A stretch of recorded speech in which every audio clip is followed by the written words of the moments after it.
इतनी पुलिस फिर लगा दी गई, सारे रास्ते बंद कर दिए गए। इलेक्शन कमीशन के सामने खारदार तारें, सुप्रीम कोर्ट उसके उस पार है, उसके सामने खारदार तारें। हुकूमत क्यों डरी हुई है? हुकूमत जो है अपने पुलिस को ठीक करे, लोगों को रिलीफ दे। पुलिस के ज़रिए, दबाव के ज़रिए इलेक्शन कमीशन भी डरे हुए हैं।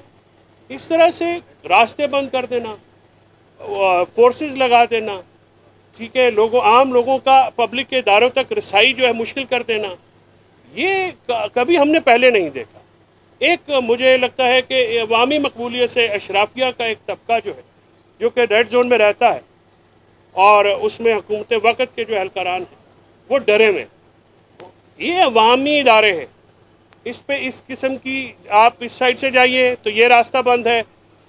आइन और कानून की किस कानून में लिखा हुआ है कि आप मेरा राइट, जो फंडामेंटल राइट है मोबिलाइजेशन का, मेजर राइट है एक्सेस का, वो कैसे ब्लॉक किया जा सकता?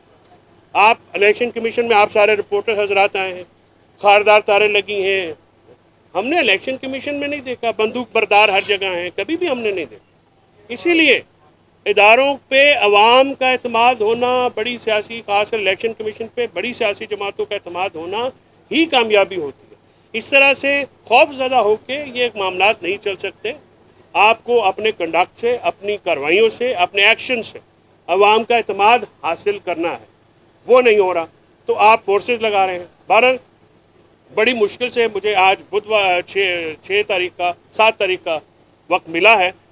एक लम्हे पे इलेक्शन कमीशन ऐसा लग रहा था कि जैसे वो तो आज किसी और मोड में थे, तो मैंने उनसे यही बावर कराया कि अगर आज आप हमें जवाब देने का मौका नहीं देंगे तो फिर आपके ख़िलाफ़ जो परसेप्शन ऑलरेडी है वो मेरी नज़र में अवाम में वो मज़ीद नीचे जाएगी। तो लिहाजा आप 7 तारीख को हम इसका मज़ीद जो है कानूनी कार्रवाई जो हमारे एंड पे हमें अवेलेबल हैं, लीगल रेमेडीज़, वो भी अडॉप्ट करेंगे। और इन नोटिस का जो कि गैर आइनी हैं, गैर कानूनी हैं और ये कानून के मुरवजा असूलों के तहत नहीं इशू किए गए हैं, इन पे हम जवाब इधर भी देंगे और आला अदालतों से भी रुजू जो है वो कर चुके हैं और जो रह गया है वो कर लेंगे। तो इंशाल्लाह ये जो तौहीन इलेक्शन कमीशन का जो एक मामला है, इसको जो है कानून और आइन के अंदर रहते हुए डील कर लिया जाए।